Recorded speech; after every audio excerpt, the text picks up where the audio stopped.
皆さんこんにちは。今日はオートバイのオイル漏れの修理動画になります。最近ガレージに止めていると、床下にオイルが垂れているのが目立つようになってきました。今日はこの修理を行っていきたいと思います。本動画は個人の趣味で行っているものです。同じ作業を行う場合は、自己責任にてお願いいたします。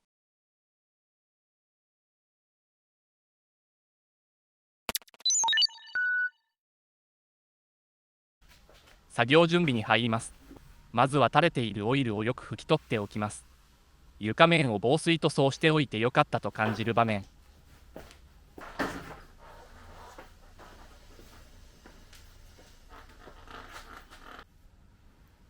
エンジンのフィンにオイル跡があるのですが、漏れている場所ははっきりしません。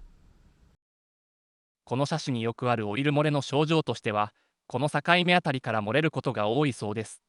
ここのパッキンは比較的簡単に交換できるので、とりあえずパッキン交換したいと思います。もしこれでオイル漏れが収まらなかったら、次はその下のパッキンを交換しますが、大きな力がかかる部分を分解することになるため、できれば避けたい作業です。では作業に入ります。この車種はそのままではエンジンを開けることができないので、燃料タンクなどを取って作業ができる状態にします。ここの燃料ホースのクランプはとても外しにくい上に再利用できません。市販のネジ止めするタイプに付け替えます。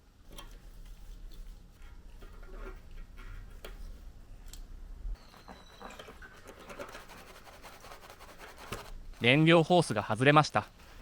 この車種は奥の方に不圧ホースがあるので、そちらも外します。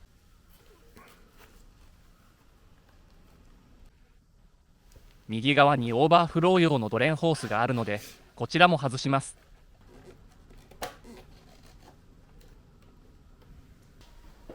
燃料タンクを外します。カチッという音がしてますが、ネジロックがついてて、スムーズにナットが回らないだけなので、ごく普通のボルトとナットです。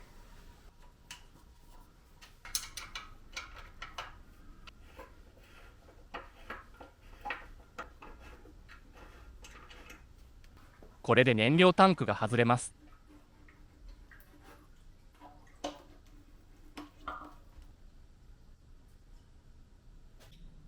エンジンとフレームだけだとすごくスリムに見えます。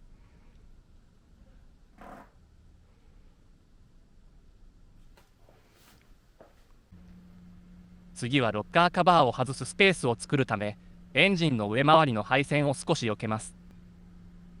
現状はこのように配線などが邪魔をしてスペースがあまりない状態です。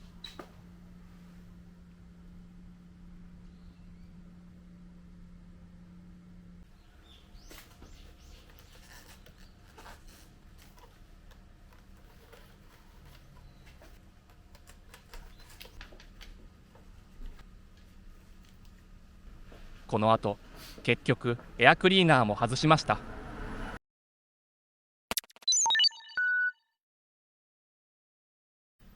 ここまで来たら後の作業は簡単です。ロッカーカバーはボルト4本で固定しているだけです。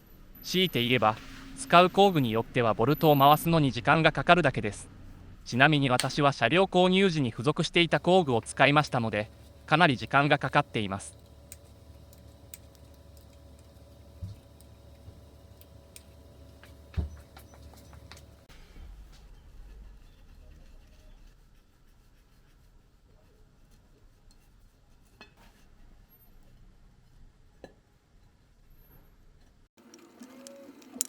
上のスペース確保が中途半端だったので、なかなか外せません。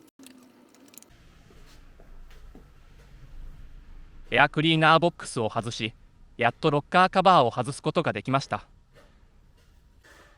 初めて見る OHV のロッカーアーム、かなりごついもんですね。パッキンを目視点検しましたが、特に異常はなさそうです。ということは、オイル漏れの原因はここではないかもしれませんね。この先を分解しようにもガスケット類がないし、トルクレンチも持ってないので、一旦復旧し、様子を見ることにします。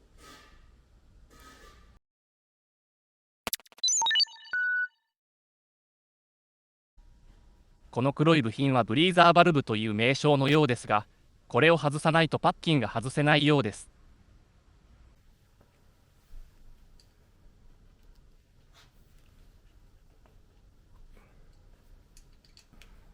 ブリーザーバルブは緩めてちょっと浮かすだけで大丈夫みたいです。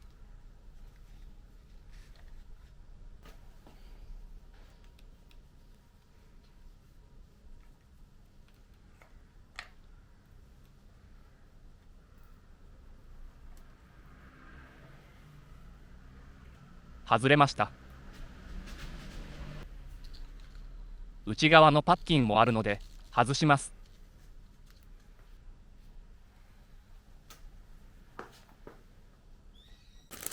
新品のパッキンは純正品ではなく社外品を購入。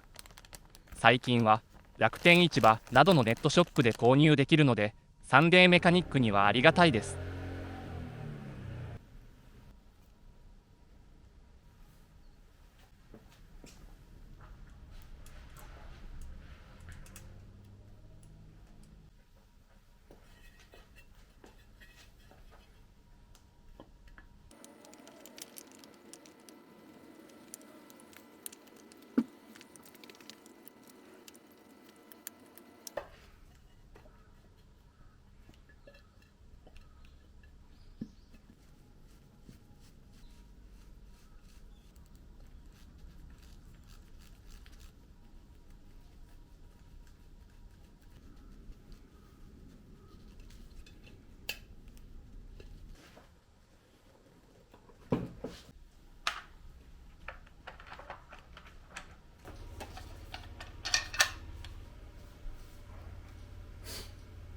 だいぶ省略しましたが、これで組み立て完了です。